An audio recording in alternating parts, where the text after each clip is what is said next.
Welcome to One of a Kind podcast.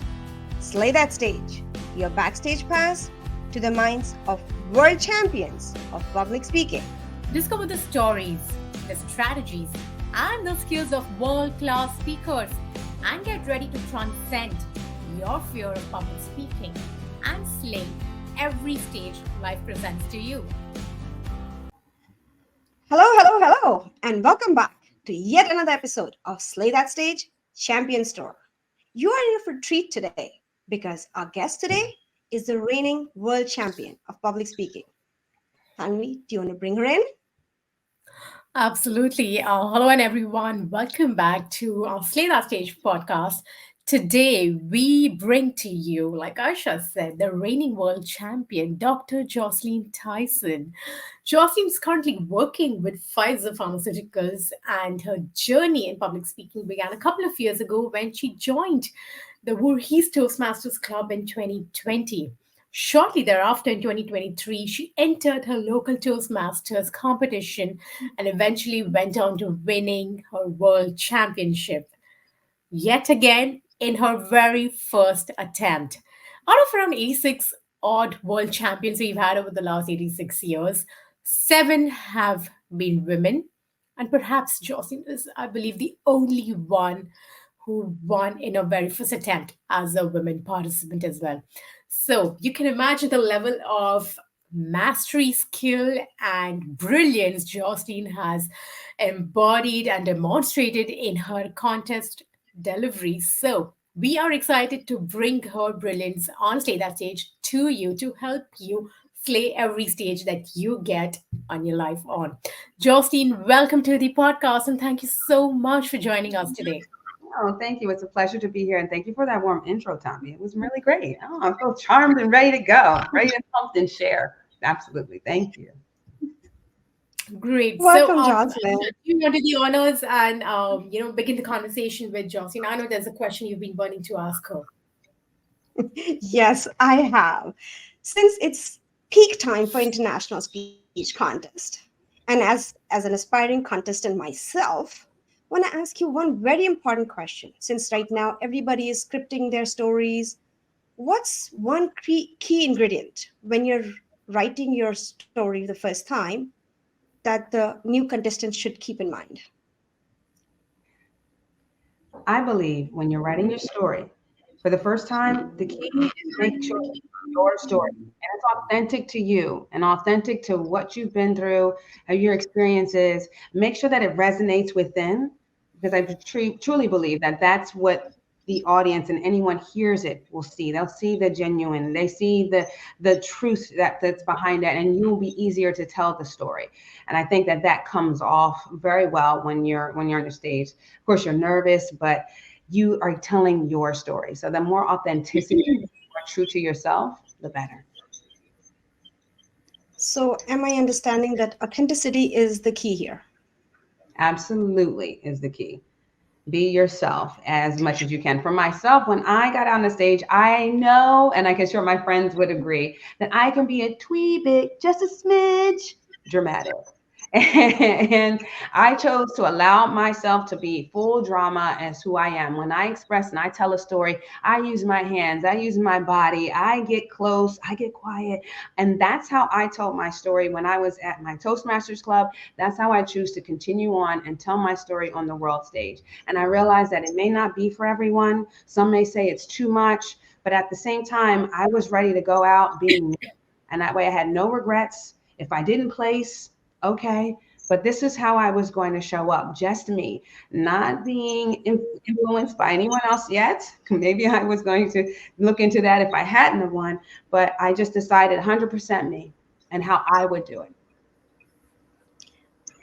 Wow. So, Tanvi, I want to direct this to you because I know you've been a keynote speaker for 11 years.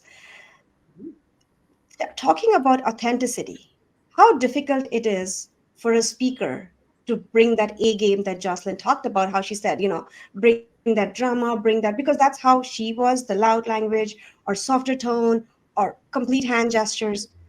How do you deal with that and how do you decide what level of yourself authenticity you're bringing it to the stage?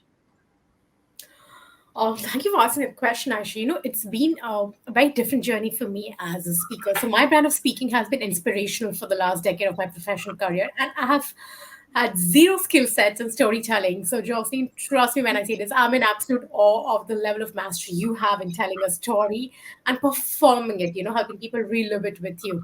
So, authenticity for me is so important because my purpose and obsession for the last decade was to inspire people with the work that I do and the voice that I was establishing in the industry of thought leadership and personal branding that I lead in India.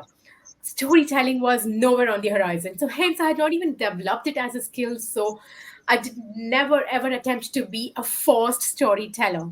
But yes, over the last 1 year, I thought, if I want to reach to my next level of speakership, I have to also embody the art of storytelling because it's so important for us to speak our soul authentically, like you beautifully said, Jocelyn, to reach more and more hearts out there, open them, expand them, and move them with our own message. So, thank you so much for setting that context for today's conversation.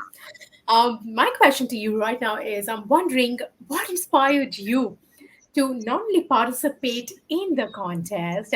Obviously, you don't do this full time yet, right? As a career, in terms of you're not a speaking coach yet full time. And I know you've always been very competitive. You're an absolute go getter the moment you commit to it. And that's what we learned from your own winning story.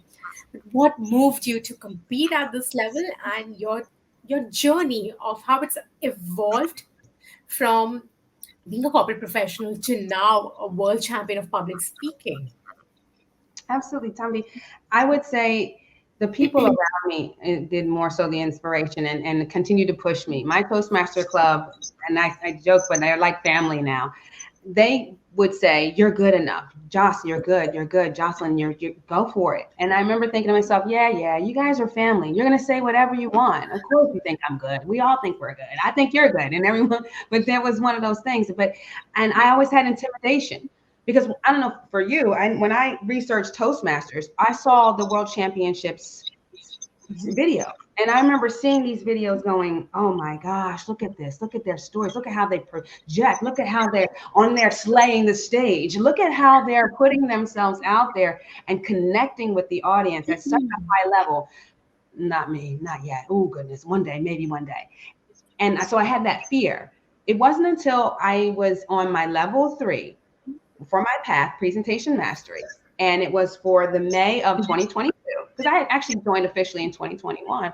And so in the May of 22, I'm at my district conference and I'm seeing they show all the contestants for the competition, the international.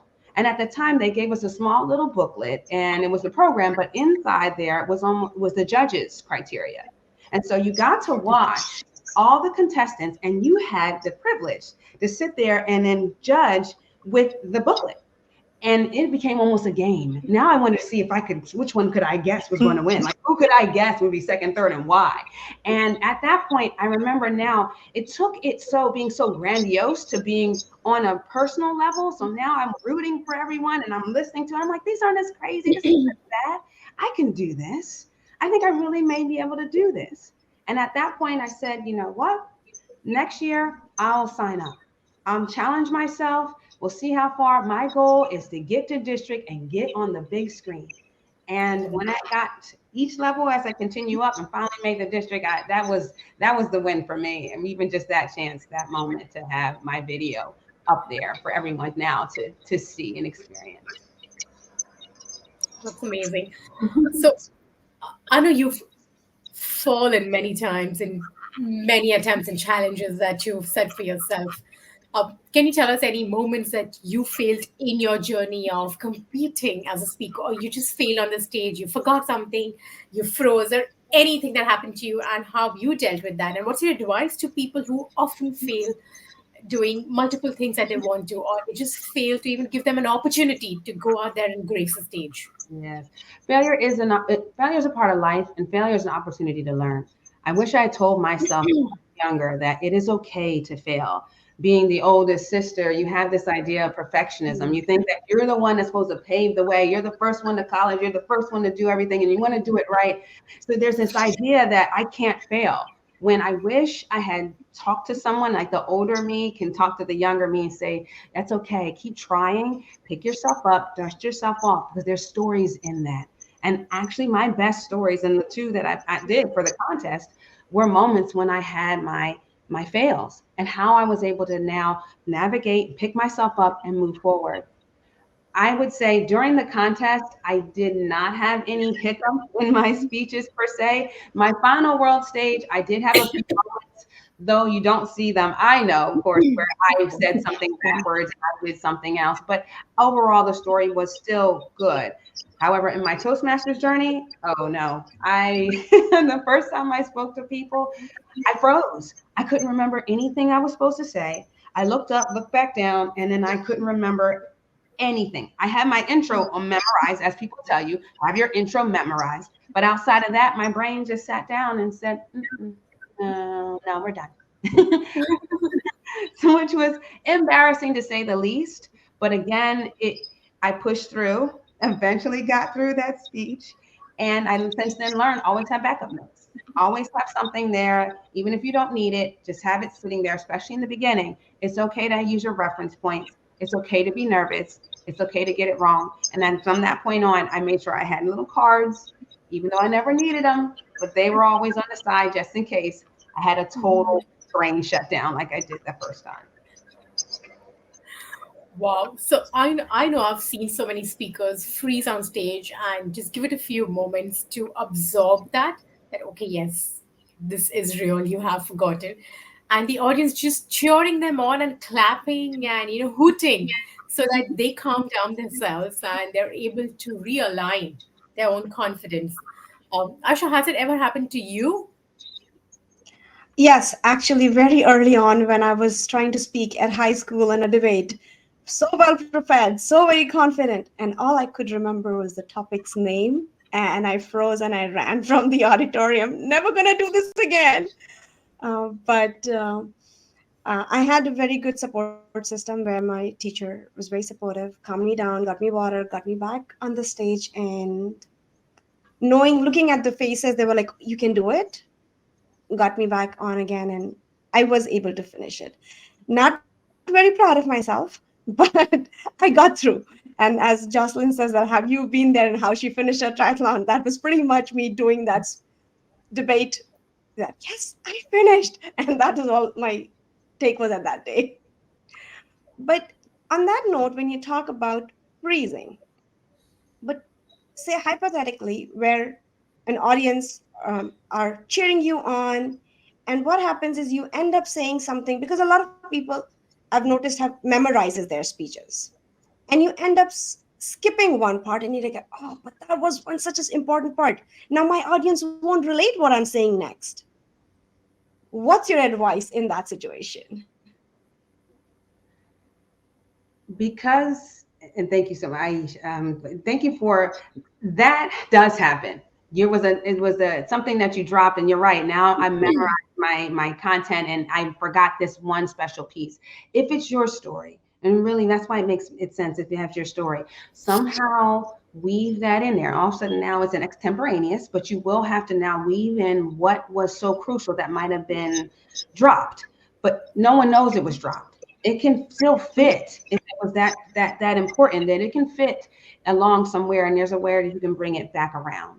And that's maybe that's the key, I think, is knowing your story, and that it doesn't have to be perfect, but we just need to get some of those key points, and no one knows that you dropped it there. We'll think it was supposed to be where you placed it the second time around. So I think that as long as it's your story and you have good points that you're making sure you're bringing it in, it doesn't matter where.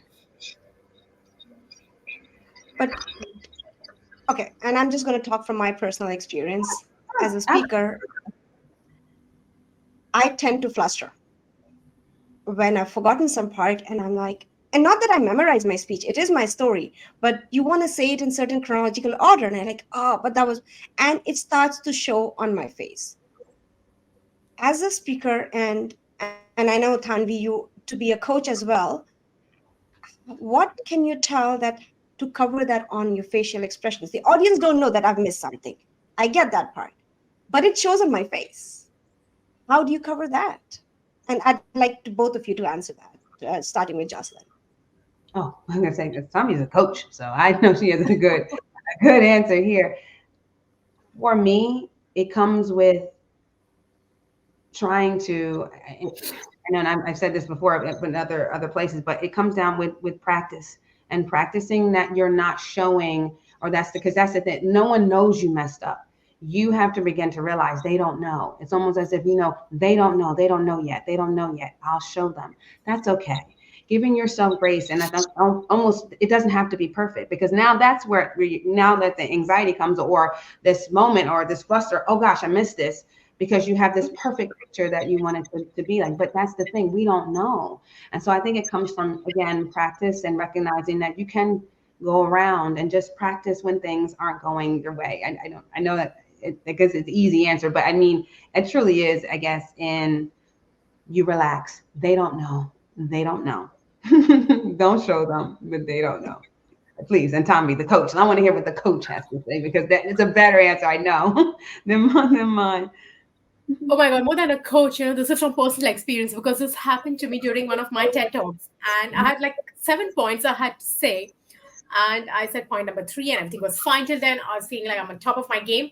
And suddenly, out of the blue, instead of point 4, I say, okay, point number 5. And when I'm starting to say the point number 4, I'm like, oh my God, I missed point number 4 completely. And it's okay when you're just in the flow, but you've said point number 3 and now you're saying point number 5. I'm like, oh my God, I messed up, and how? Right? So I still compose myself. I did something you're not supposed to do in TED Talks, to just compose myself and gather my thoughts and wits around this mishap that had happened in my head. I finished at point number 5, and I needed a break to realign my confidence, Aisha, at that point of time, because, like I said, you get flustered, and sometimes it may show. Um, Yes. and you are in the middle of the delivery, you can't take a pause to compose yourself. So what I did, and I've seen it works in many cases, not just TEDx kind of talks, is you break your eye contact with the collective audience. You take a moment to walk and map the stage as if you are, making a point, but you're moving and making that point. Correct? And you don't do that in TED Talks, is what I'm aware Right. of now, but I didn't know any better at that time.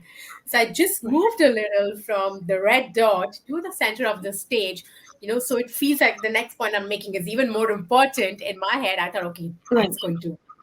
And then I composed myself. I remembered what the fourth point was. And then I delivered the fourth point, and I went back to the red dot after the fourth point and continued from point number 6 onwards. And that's a strategy that's worked for me brilliantly in other scenarios also, when I have seemingly forgotten something. But I just want that one moment, when I'm feeling awkward, anxious, flustered, or any such negative emotion. I don't want my audience to know what my emotional state is at that point of time. I take a break, I walk around.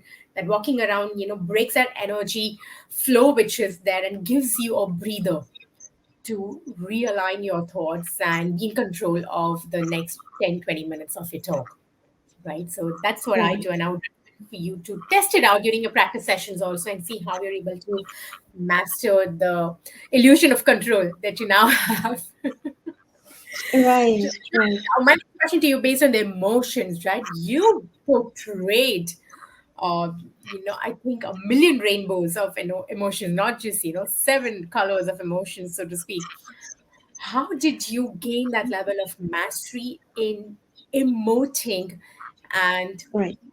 navigating the tonalities of your talk for every emotion you wanted to share? Because I saw the range of tonalities that you demonstrated.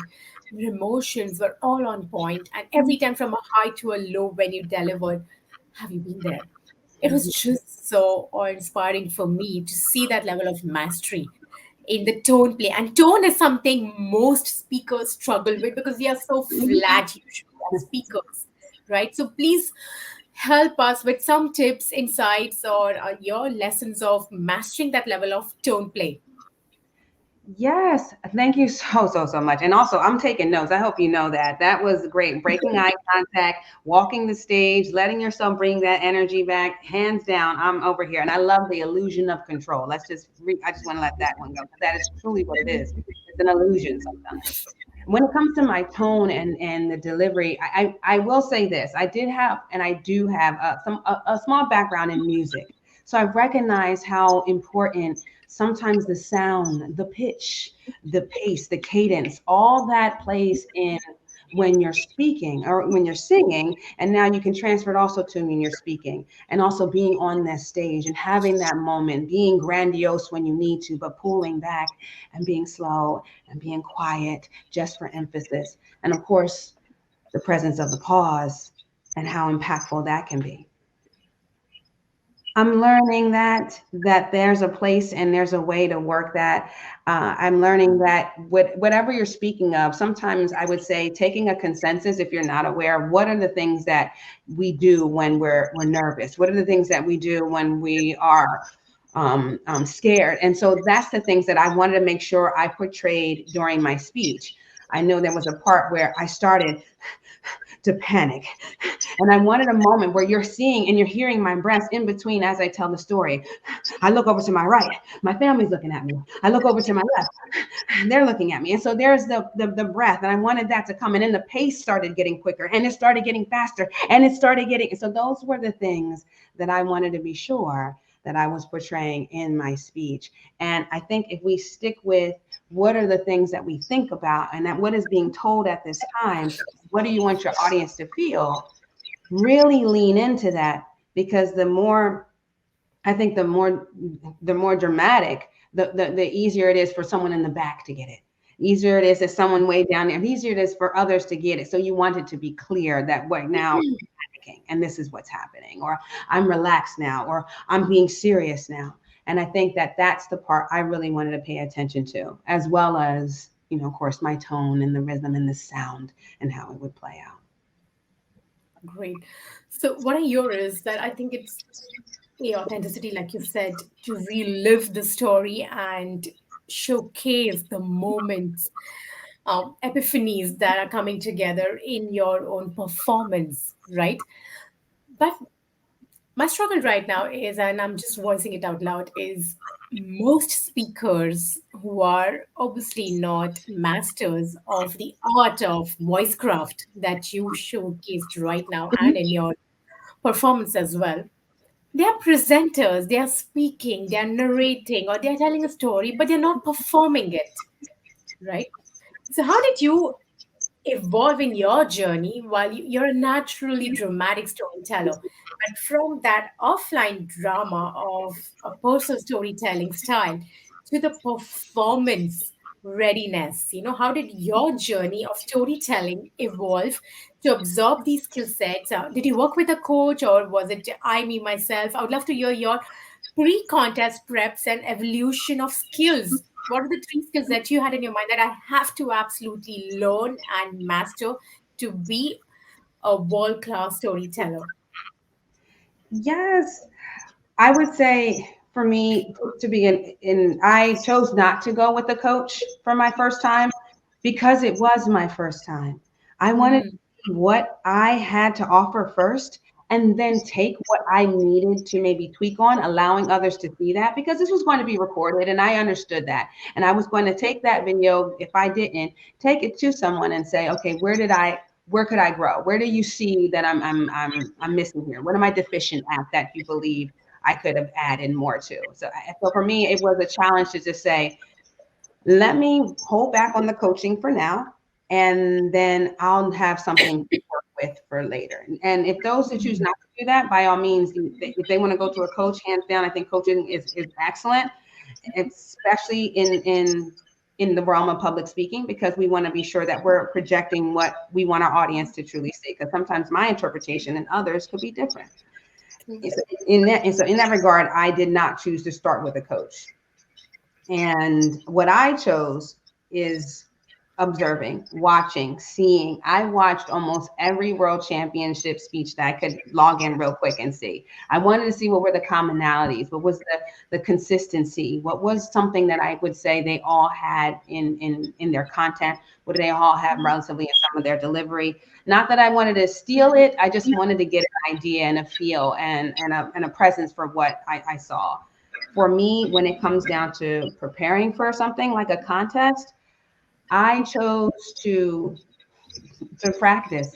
It was almost like an instrumental. If I'm going to do a performance, and that's what it kind of was, I want, like anyone would say, I'm going to need to practice for a recital. You are going to practice over and over. So there's muscle memory. And I know now what I'm going to do and how I'm going to turn and how I'm going to face. So that way you're almost as if you're in the zone when there's time for you to now to project. So it's not necessarily I memorized it to be almost like rudimentary. No, it was so I could be able to flow flawlessly and that the words would be able to fall out my mouth easily. And so that way I was now just concentrating on movement and how I was be able to show the story. I know that during one of the workshops I was giving for dynamic delivery, people would say, I struggle with this, I struggle with this, and I with with the delivery aspect. And I say, well, why don't you do a speech you've already done? Do one where you're not even thinking anymore. Almost make it a nursery rhyme. So that way you're not worried about what you're saying, it's how you're saying it. Because often we get so caught up in what we're saying that we don't realize that there's also movement involved with how we speak. So I would say that's what I started to learn, is starting to really hone into resonate what I wanted to say. But now let's get into the finesse and the beauty that is when it comes down to the stage. And so I took really serious steps in making sure I locked in what I thought was good movement, good display without being too much and too over the top. And some people had to pull me back, and I was okay with that. And that's where good feedback comes from. That's where good and trusting those that are around you to give you genuine, good, and constructive feedback. Again, coaching comes into place for those, definitely for those moments. Free speech, I breathe, I center, I try to hone into the jitters and sometimes, and it doesn't sometimes either.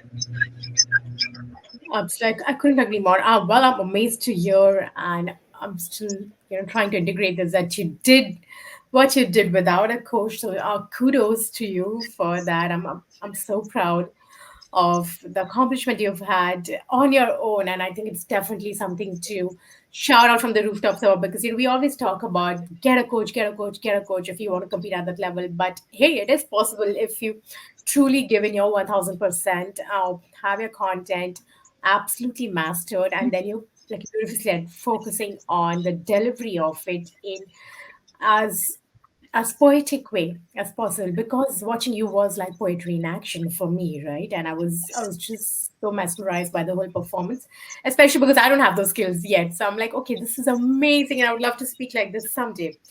But on the note of what you said, what are those 2 to 3 things that you have observed now in all the world speakers that you've studied from? Because ultimately that is secondary coaching as well, right? So that's secondary mentoring for me, the way I see it. What is 2, 3 things which were like these golden threads of consistent performance characteristics, skills that they all demonstrated and beautifully mastered? Absolutely. I would say the top three, of course, with the content, when it comes down to content when in championship stage, I know that there's this hero kind of idea that your content needs to be focused on, but it's not so much a hero as it's just a person or a thing or an event, and what happened for you or that person, thing, and event. How did it impact you? How were you either changed? How were you moved by it? And then how can we as an audience grow from that lesson? And of course, stories are very good. Stories are well received because they're easily to understand and digest, and we find them captivating.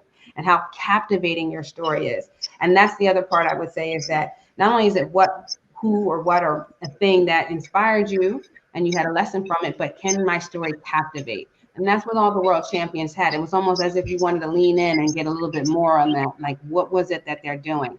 As well as the confidence that they think that they portrayed and the ease in which that they spoke. I would say, yeah, so confidence. I would say captivating, as well as, of course, the good foundations of what's in it for your audience and why do we want to listen and what is the big story here that we want to learn from. I think those three were the biggest for me that I noticed. Amazing. Asha, any other lessons, because you've also been preparing for the contest, any lessons that you have gleaned from your journey of studying the world champions that you have been looking up to? Yes, I've my biggest notice that I've realized is, and most speakers make that mistake. That, in my observation, is that they try to force humor in a situation where, especially if it's emotional story or where Jocelyn's, I don't know if you've seen the semifinals where she talked about, do you want to play again? Where she talks about a loss in her life, where she's um, not made to her in a university, and she had to wait another 4 years to get through to the place where she wants to and achieve her PhD. And so it was a heavy message, and it's like, oh my God. But in those situations, I've noticed most speakers try to force some humor to lighten the mood.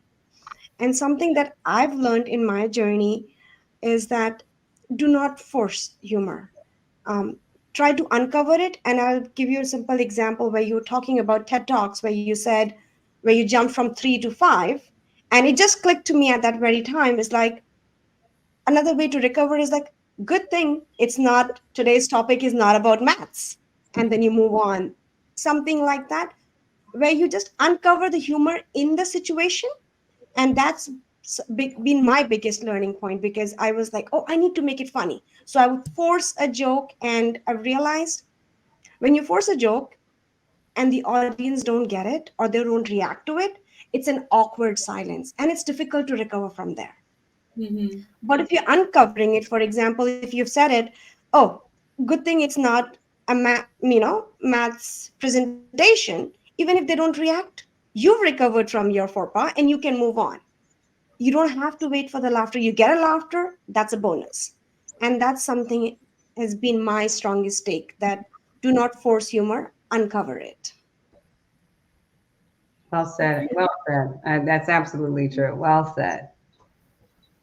So I actually want to ask you, Jocelyn, and this is something because I'm juggling too. I work full time, trying to enter into contest, and like last year I made it all the way to district, and I've said this many times. For first 3 seconds when I didn't place, 3 minutes it was like, I'm never doing this again. I'm done with this. But 3 minutes later, I was sitting with the past champions and say, what could have I done differently? But here's my question: is trying to juggle a full-time job, and now that you're a champion, and I'm sure your trajectory has changed, your public speaking events, your appearances, how do you juggle? And this is not related to public speaking, but what advice can you give that somebody's trying to juggle and say that I want to do this, but I want to do this too. I don't want to give either of them. What can you tell us? I would say ask for help. Ask for help, as humbling as it can be. There's sometimes people out there, there's systems out there that are in place, and maybe we don't know about them, that can help you navigate now this space. For me, I have been very, very lucky that the District 38, has provided me with a PR rep, and her name is Hannah Merchant. And she has been so helpful in helping me to navigate how to answer an email. It's almost as she's also in that field as well. So she's actually our VP of public relations for the district. And so we just picked up and allowed her to do her thing and has helped me immensely just with now trying to navigate this schedule, because you're correct, it takes a lot. And also for those that, and that was one of the 2 points that I said were some of the cons with doing a contest, is number one, your time. You have to dedicate that kind of time. Other than maybe on the club level where you may have influence as to when that contest is going to happen, but from area, district, and division, and when going up, they tell you when you're going to speak, and you have to find the time to make that happen.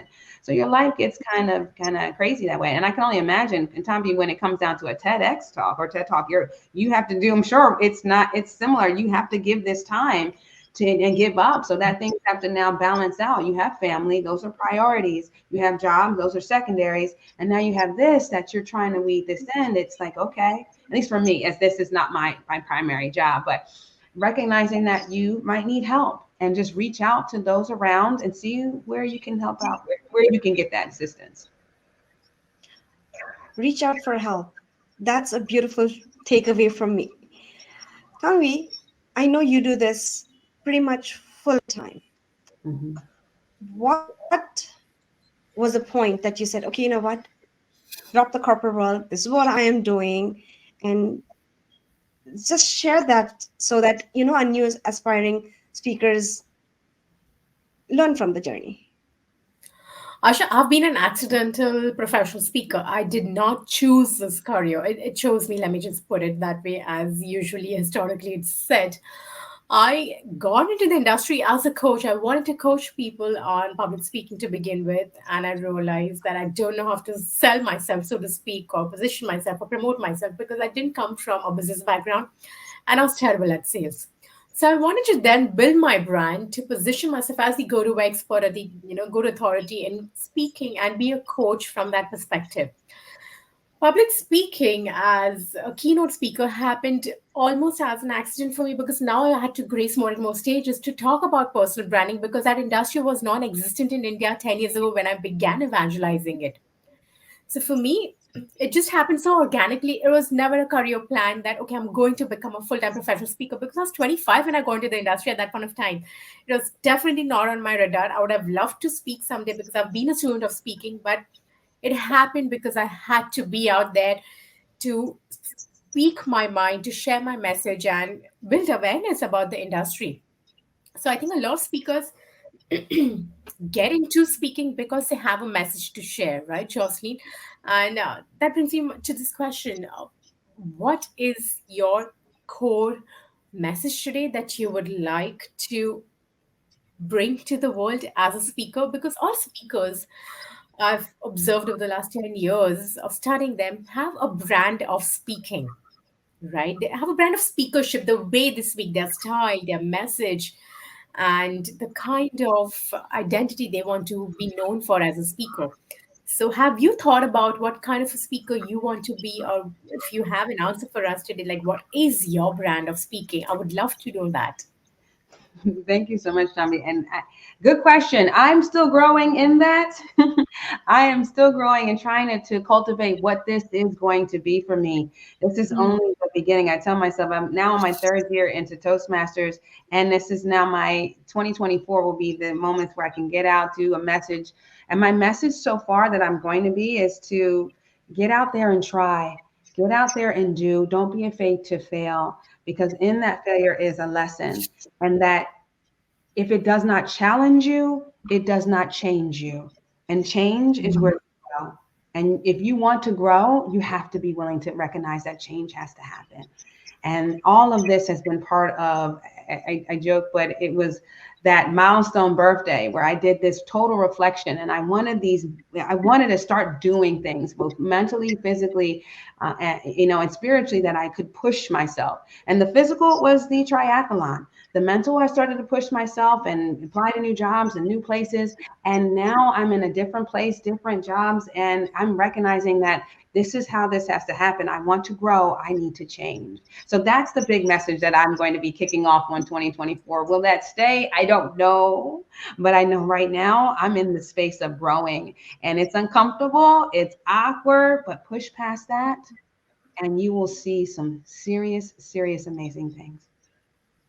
Wow, what a beautiful message to continue 2024. If you don't challenge yourself, you're not going to change. Mhm. Um, that's a great mindset, right, for every speaker also, because it's all about outgrowing yourself as a speaker with every stage that you get on. So, talking about skill set now, Jocelyn, are there any tips or strategies that you have learned as a speaker that are absolute must haves, especially for newbie speakers, people who are wanting to get into public speaking and become effortless speakers? Because that's what I love about world champions. They come across effortless speakers. What's the journey of imbibing that skill set to be seen as effortless? I know it's not effortless. We know what kind of prep we put in behind the scenes, but what are those skills according to you?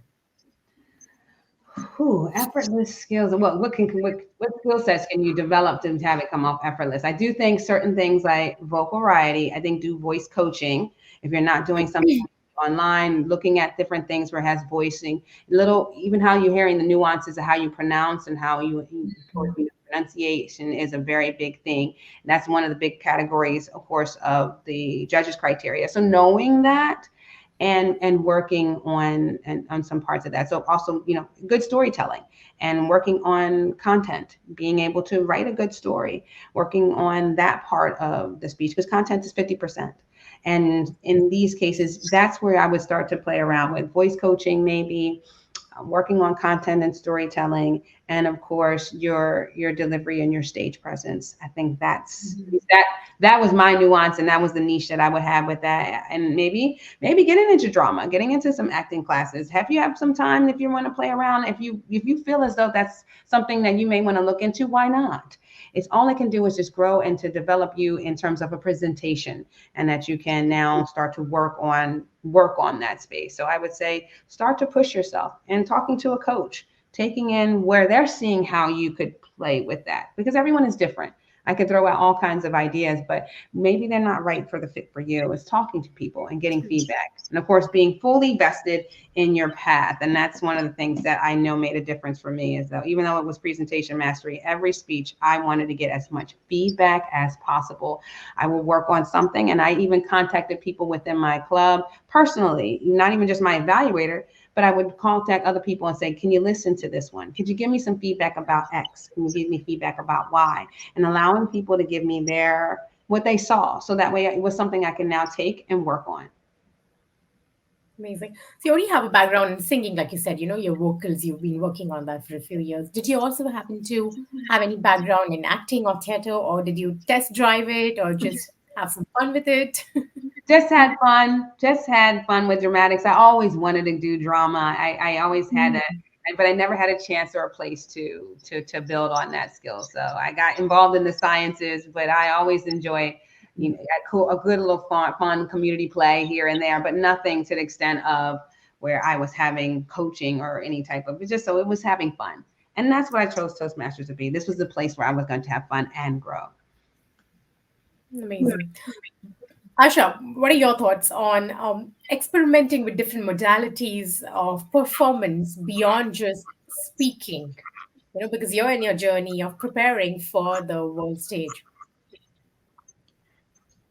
I definitely agree with Jocelyn on that part where um, take some drama, take some acting class. But it again goes back to our first thing that Jocelyn said was your authentic self. For example, when it comes to me, I loved acting. I loved the spotlight. You named the play, and I was there, part of that stage there. But as I grew older, I kind of went into shell, and I was like, I don't want to do it. And it just became more and more closed. I joined Toastmasters. And having done that drama at school stages definitely has helped me. And especially, I mean, coming from an Indian background, from Bollywood, where everything is loud and it's all in there, it's definitely that adds to my heritage and my performance when I'm doing it. Because I remember when I did my first or second speech, I was told to bring down the drama and not so up in there. So it all it's each to their own, what your comfort level is and how far you're willing to push yourself. And end of the day, it all goes down to what story you're saying, because some stories requires larger body language, some don't. So it goes back to what story you're saying and what message you want to convey. That would be my last thoughts on that part. Absolutely, because you're right. And this really makes me wonder, right? Especially as women and women speakers, we are expected to be more mellow, more gentle, more eloquent speakers and orators. And here we have Jocelyn, who defies all those conventional expectations and Mhm. yet so poetically, right? So, Yeah. Jocelyn, were you ever given these tips and advice that, hey, tone down, bring it down, don't be too much, don't have such titanic body language while you're presenting? Any thoughts from your journey of such critical feedback that you received? And, on the heels of that, if you could advise anything to women leaders who are still speaking from a shell, right? And how do you expand and take more space than you're used to. Absolutely. I would agree with Ayesha when she said, what is the story you're trying to convey, and whether or not your movement is reflective of that. And I think that is truly just that's facts. All of that is just go ahead, facts, girl. Yes, you're giving us exactly the key to it, because therein lies your movement needs to reflect your story. And when when I would say, when it came down to picking my story, I knew that. And that's why I chose a triathlon. I chose a story that I know I could be leaning into who I am. And I know that I'm one a little bit for the dramatics. I'm one for turning it up a notch and not being afraid to do so. And therefore, I told a story where I knew it was going to be, if you're going to talk about a triathlon, I got to describe the swim, I got to describe the bike, I got to describe the run. And I want all those movements to be seen without being too much, but that's just enough to be like you saw the story and you could see my movements and being with me. And again, building on the initial part was authenticity. If you're more of a closed up, then slowly allow yourself to open up if that's the case. And maybe not do a story on so big, so grandiose, but stay within what feels comfortable for you. Because again, that comfort is what people will see. They see you're comfortable, you see you're at ease, and you're not doing something that you don't feel familiar with. At least you haven't developed yet, if I would say that. And for women as leaders and taking up space, it comes sometimes, again, being authentic with yourself, and being willing to push, if you don't mind. Also being willing to push into where you know you deserve to be, that you've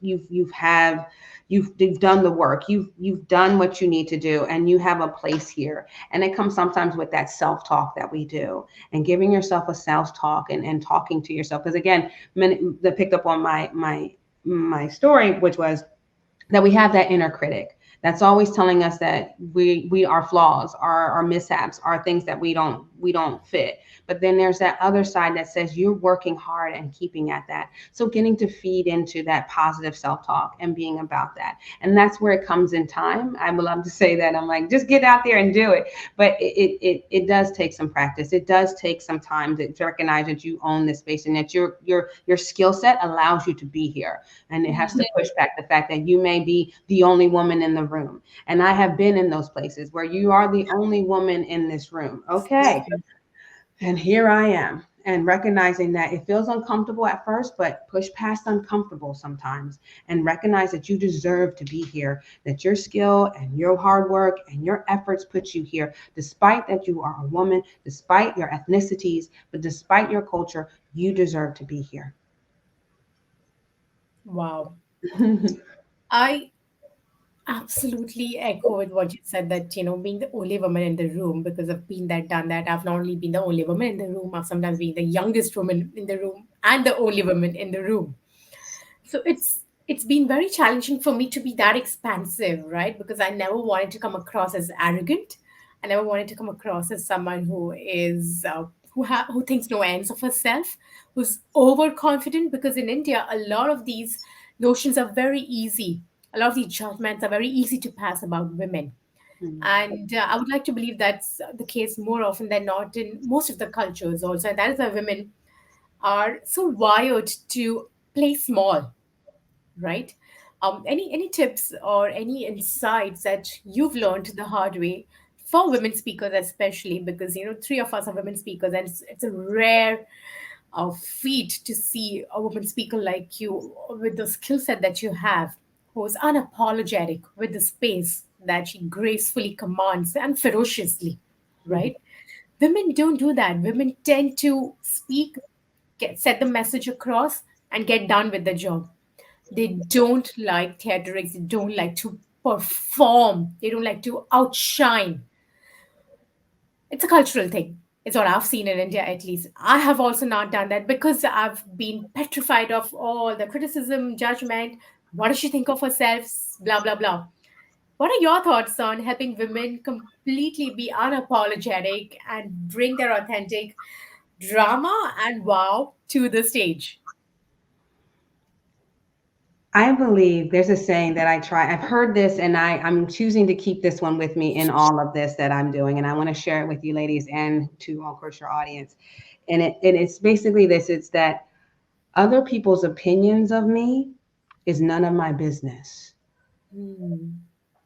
What you think about me, that's no concern to me. I have to see what do I think about me is the biggest piece right here. And of course, we're told to be demure, we're told to cool down, we're told to lay low, so to speak, and give what you say. And a woman is better to be seen, not heard, and little things here that we're told about ourselves. And it comes also. It comes off too strong. It can come off where you start having differences on whether or not that comes off too masculine or whatnot. And we get in our heads before we even get our chance to even say any words that we're blocking ourselves. It takes it's a challenge. It is absolutely a challenge. But remembering that what you think of you and how you want to show up for you is the biggest piece here.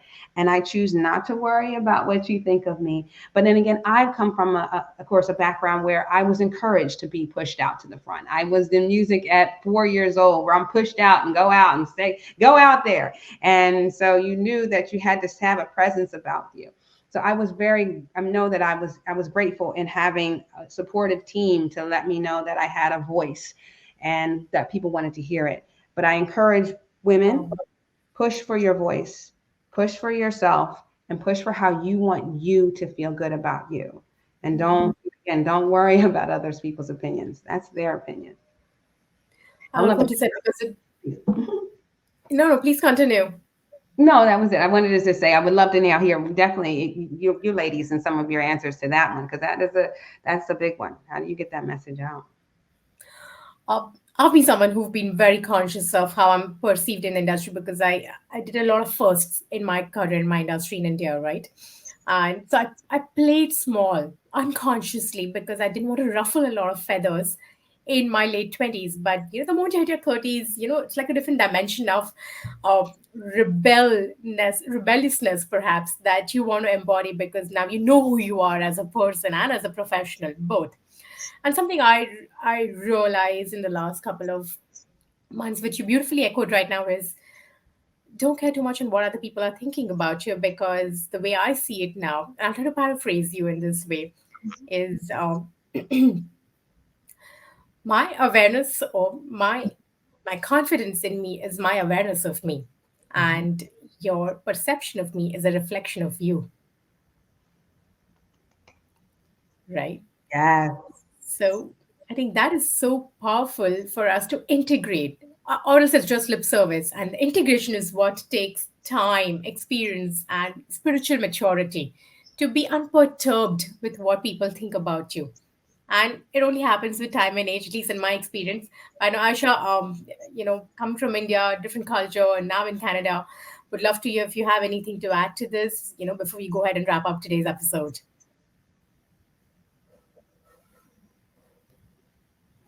You're on mute. Yes, I just realized I'm going to ask you to repeat that quote for our audience once again before we wrap. But my experience in this has been I've always been very loud. I was raised with two brothers, no aunts, all uncles. So it was, but I've been very, very fortunate, just as Jocelyn is, that I have very, very supportive father. And he, whenever we had a family discussion, I had a voice on the table just as much as my brothers did, or even as much as my father did. It wasn't like, oh, I'm the head of the family and you just have to listen to me. We all were allowed to speak our opinion, and we all were taken very seriously. Doesn't matter the gender or the age. And I think that helped me as a person with my confidence. But again, coming from a background, I've always wanted to be a speaker. I still remember as a kid, as a teenager, shutting myself in my bathroom and talking in front of the mirror because I always believed that I have a message to give to the world as a gift. But coming from that background, public speaking was not something I thought can be an option. I just thought it behind the closed doors. And I remembered about a year or 2 years back, I spoke to my dad and I said, Dad, I'm thinking of getting into public speaking. And his reply was, oh, kid, you're born to speak. Having that kind of support, network. It doesn't have to be a father, it can be a friend, it can be a child, it can be you yourself, believing in yourself. It doesn't have to be from outside. And having that belief that, you know what, I'm born to do this, I can do this. And especially as women, we underestimate ourselves, we downplay ourselves.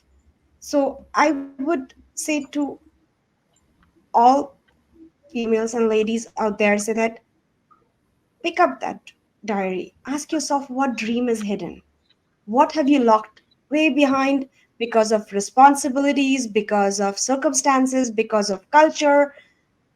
Ask yourself what have you locked behind. Open that lock, go for it.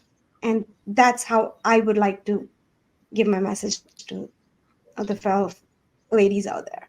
But Tanvi, before we wrap, can you repeat that quote, please? Yes, certainly. Thank you so much for that, closing message from your and Aisha. And before I invite Jocelyn to share her closing message, here's the code for you and everyone watching this.